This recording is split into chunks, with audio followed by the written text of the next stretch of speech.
Halo semuanya, perkenalkan saya Surya Dharma, Head of Research dari Samuel Securities Indonesia. Hari ini saya ingin mencoba sharing dengan Anda semua mengenai report strategi kita yang terakhir yang berjudul Always Look on the Bright Side of Turmoil. Jadi kita selalu harus melihat sisi positif dari suatu krisis karena beberapa bursa global maupun Indonesia ini saat ini sedang tertekan. Walaupun belakangan satu minggu terakhir ini kita mengalami sedikit perbaikan di IHSG kita ya. Jadi ada beberapa poin sebetulnya yang saya coba untuk share mengenai apa yang terjadi. Jadi ada beberapa poin penting sebetulnya yang saya coba share. Pertama adalah secara historis penurunan tajam IHSG yang tidak lazim seperti sekarang ini umumnya diikuti dengan kenaikan tajam di tahun sesudahnya.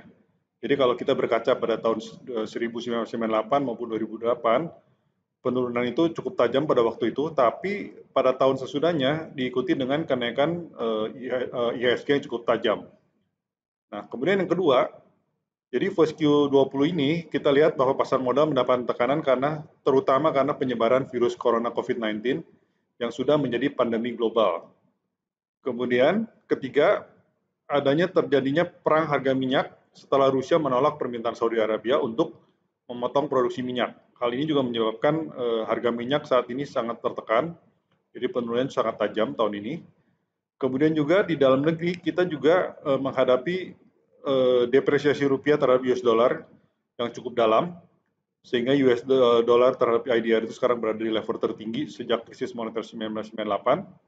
Itu juga menjadi catatan yang cukup penting untuk yang terjadi pada saat ini.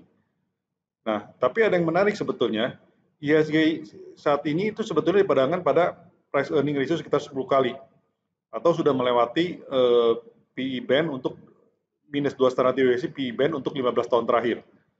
Sedangkan kalau misal kita hanya mengambil 5 tahun terakhir, PE band kita sebetulnya sudah mencapai minus 3,5 deviasi PE kita saat ini IHSG. Jadi karena kalau saya lihat ini memang sesuatu yang tidak lazim, jadi saya ingin memperhitungkan juga tahun 2008. Itu sebabnya makanya kenapa kita mengambil PE band untuk 15 tahun terakhir. Nah, kalau kita lihat, saya pertama kasih lihat dulu mengenai penyebaran COVID-19. Jadi kalau kita lihat China itu, kalau kita lihat kan sudah sedikit mereda, walaupun kasus di sana itu sudah sempat mencapai 80.000 lebih, tapi sekarang di atas 90% sudah recover. Jadi pasien-pasiennya sudah recover, tapi di luar China itu sekarang malahan masih mencapai peningkatan yang cukup tinggi. Jadi kalau secara total, kalau saya lihat nih sekitar tanggal ya katakanlah 10 hari yang lalu lah, di luar China itu hanya sekitar 200.000 kasus. Kalau saya lihat hari ini tuh sudah mencapai 800.000 lebih. Jadi secara total mungkin hampir mendekati 1 juta kasus COVID-19 di seluruh dunia. Jadi ini menyebabkan kepanikan di berbagai bursa dunia juga sehingga menekan bursa-bursa global termasuk juga di Indonesia. Nah, kalau kita lihat yang kedua mengenai pergerakan harga minyak di grafik ini kita bisa lihat bahwa minyak itu sudah turun sempat turun sebenarnya 66,2% dibandingkan harga tertinggi tahun ini. Jadi sempat mencapai level 23 walaupun hari ini kalau saya lihat sudah agak ini untuk Brent oil price ya. Sudah agak menguat lagi ke 27, tapi tetap itu merupakan suatu penurunan sebesar 60% dibandingkan harga tertinggi tahun ini. Nah, di grafik selanjutnya kita bisa lihat pergerakan US dollar terhadap rupiah. Jadi kalau kita ingat bahwa tahun ini kita sempat bergerak di sekitar 13.000 US dollar itu terhadap rupiah. Paling rendah itu 13.583 pada waktu bulan Januari. Tapi sekarang levelnya itu mencapai sekitar 16.500. Jadi kalau kita lihat US dollar itu sudah terapresiasi sebesar 22% dari level terendahnya tahun ini sehingga ke level sekarang. Ini juga berefek negatif juga terhadap bursa kita. Karena biasanya IHSG itu sangat terpengaruh oleh pergerakan US dollar terhadap rupiah juga gitu ya. Nah, terus ini yang sempat saya katakan tadi, PE band kita untuk 15 tahun terakhir Jadi secara rata-rata 15 tahun terakhir itu IBN kita rata-ratanya berada sekitar 14,9 kali atau katakanlah sekitar 15 kali lah. Nah, saat ini kita berada di perdagangan pada sekitar 10 kali PI. Itu merupakan minus 2 standar deviasi ya, yang secara statistik itu mungkin hanya 5% kemungkinan untuk turun lagi ya. Tapi pada tahun 2008 kalau kita lihat IHSG itu sempat mencapai 8 kali. Jadi itu sebabnya mengapa bahwa kondisi yang tidak lazim seperti sekarang itu kemungkinan bisa terjadi juga pada tahun ini. Walaupun harapan kita mungkin jangan sampai terjadi ya, tapi resiko itu tetap ada gitu. Nah, kalau kita lihat, saya kasih perbandingan, ini pergerakan IHSG dari selama setahun terakhir. Jadi kalau kita lihat IHSG ini sempat turun sebesar 35,1% dari titik tertingginya tahun ini sampai ke level terendahnya di 4.105. Tapi kemudian beberapa hari ini agak sedikit menguat sehingga levelnya sekitar 4.500 saat ini. Tapi tetap 4.500 masih merupakan penurunan sebesar 30% kurang lebih, hampir mencapai 30% gitu.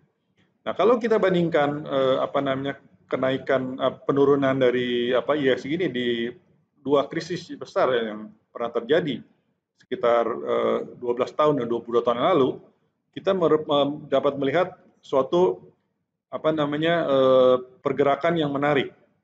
Jadi kalau tahun 2008 kita lihat IHSG itu sempat menurun 60,7%.